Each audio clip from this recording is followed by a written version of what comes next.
অবস্থা, গরমকাল, তারপরে এখনো ফসলের যে অবস্থা, ঘাস শুকায়নি, তারপরে অবস্থা কি, সৈন্য সংখ্যা কম, অস্ত্রের ঘাটতি।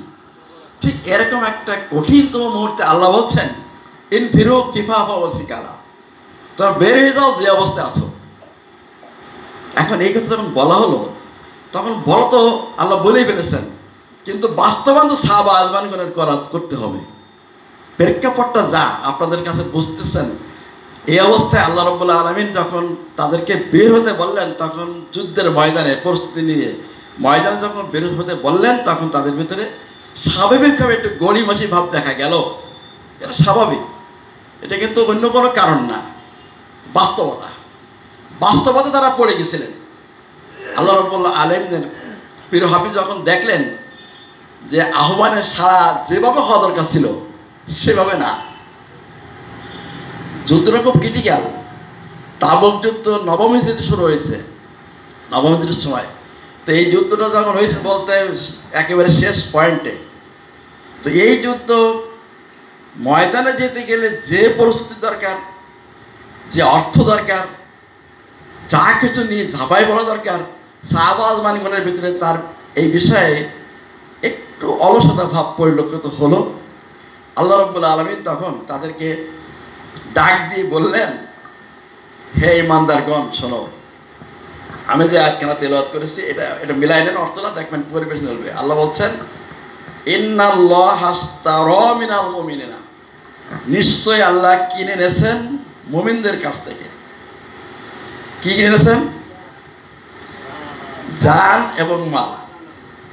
কিসের বিনিময়ে? জান্নাতের বিনিময়ে। তাহলে এই আয়াতের উদ্দেশ্য, টার্গেট হলো একটা, জান্নাত।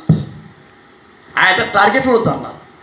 তাহলে তোমাদের টার্গেট জান্নাত, আর তোমাদের মাল আর জান ওটা আমার হয়ে গেছে, আমি কিনে নিছি আর তোমরা পেয়েছো জান্নাত। তাহলে বেচা কেনা শেষ। বেচা কেনা যখন শেষ হয়েছে, কিসের জান আর কিসের মাল? তুমি কিসের চিন্তা করছো এখন? এই জান আর ওই ফসলের মাল, ওই ফসল পাকলো কি থাকলো তোমার এসব কেন? ময়দানে বেরোতে হবে, বেরোতে হবে। এই ক্ষেত্রে তোমার গড়িমসির কোনো সুযোগ নাই। এখন ময়দানের দাবি হলো বেরোতে হবে। কাজেই তুমি কি করে চিন্তা করলে তোমার শরীর ঘা হয়নি, কেউ করে ভাবলে তোমার ফসল এখনো কাটার সময় হয়নি, যা আছে তাই নিয়ে ময়দানে ঝাঁপিয়ে পড়তে হবে। এটা ময়দানের দাবি, সময়ের দাবি। আপনারা জানেন যখন যুদ্ধের পরিস্থিতি শুরু হয়ে গেল, হযরত আবু বকর সিদ্দিক রাদিয়াল্লাহু তাআলা তার মালের সব নিয়ে আসলেন, ওমর ফারুক অর্ধেক নিয়ে আসলেন, অন্যান্য সাহাবা আজওয়ানগণ সেই হারে আনলেন। হযরত উসমান রাদিয়াল্লাহু তাআলা 70টা উট বোঝায় খাবার, 70টা যুদ্ধের ঘোড়া এবং তার সমপরিমাণ সমর শক্তি উনি উপস্থিত করলেন। আর বললেন, ইয়া রাসূলুল্লাহ, এই তাবুক যুদ্ধ যে আসে সংগঠিত হওয়ার ভিতরে যদি আপনার কোনো ঘাটতি লাগে, ঘাটতি হয়ে যায়, আমি উসমান সব দিয়ে দেবো ইনশাআল্লাহ। এই ছিল ওই যুদ্ধের সব থেকে বড় হাতিয়ার, হযরত উসমান রাদিয়াল্লাহু তাআলার এই সম্পদ। কারণ এর আগে সবার শেষ হয়ে গেছে। ওমর ফারুকের বাড়ি ছিল ঠোলামালা, তাই নিয়ে এসেছিলেন এই আবু বকর সিদ্দিক রাদিয়াল্লাহু তাআলা। ওমর ফারুক রাদিয়াল্লাহু তাআলা একই অবস্থা, কারণ সব দেওয়া শেষ হয়ে গেছে, ময়দানে সব নিজেদের সব শেষ। এখন অবস্থা যা আছে কাহিল। এই অবস্থা উসমান রাদিয়াল্লাহু তাআলার সম্পদ সব থেকে বেশি ছিলেন, তিনি তাও নিয়ে আসলেন, বড় অঙ্ক উপস্থাপন করলেন, সাহাবা যা যা ছিল তাই নিয়ে আসলেন, সবাই এনে পেশ করলেন। আল্লাহ রাব্বুল আলামিন তাদেরকে জানাই দিলেন, দেখো কোনো সুযোগ নাই, জান আর মাল আমার, আর জান্নাত তোমার। পুরাই বিক্রা হয়ে গেছে, অতীতকালের সব দুইটাই। আমরা বেঁচেছি আর আল্লাহ কিনেছেন। আমরা কারা? ইমানদার। আল্লাহ বলছেন মুমিনিন, মুমিনদের জান আর মালের মালিক হয়ে গেছেন আল্লাহ। এটার মালিকানা কিন্তু আপনার আমার নাই। অর্থাৎ আপনি যখন ইমানদার বলে দাবি করছেন, আল্লাহর স্কুলে ভর্তি হয়েছেন, তখন আপনার এই জান আর মালের মালিকানা আপনি নন, এর পুরো মালিকানা আল্লাহর।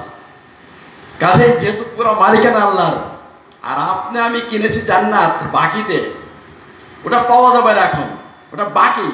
আর আমরা যেটা আল্লাহকে দিয়েছি নগদ, এরকম হয় দুনিয়ার ক্ষেত্রে নগদ বাকি কেনা বেচা হয়।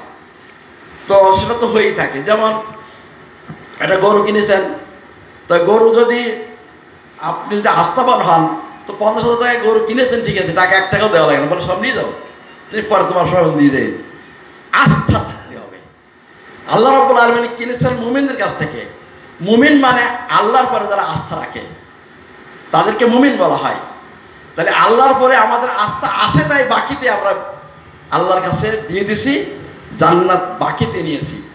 আর আমরা নগদ দিয়ে দিছি।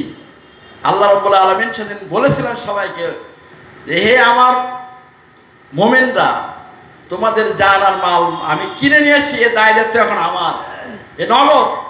আর আমি তোমাদেরকে যেটা বাকি, এটা অনেক পরে পাবা। কতটা আস্থা ছিল হলে এই 1 লক্ষ টাকার গরু বাকিতে পাওয়া যায়, আস্থা থাকলে। ইমানদার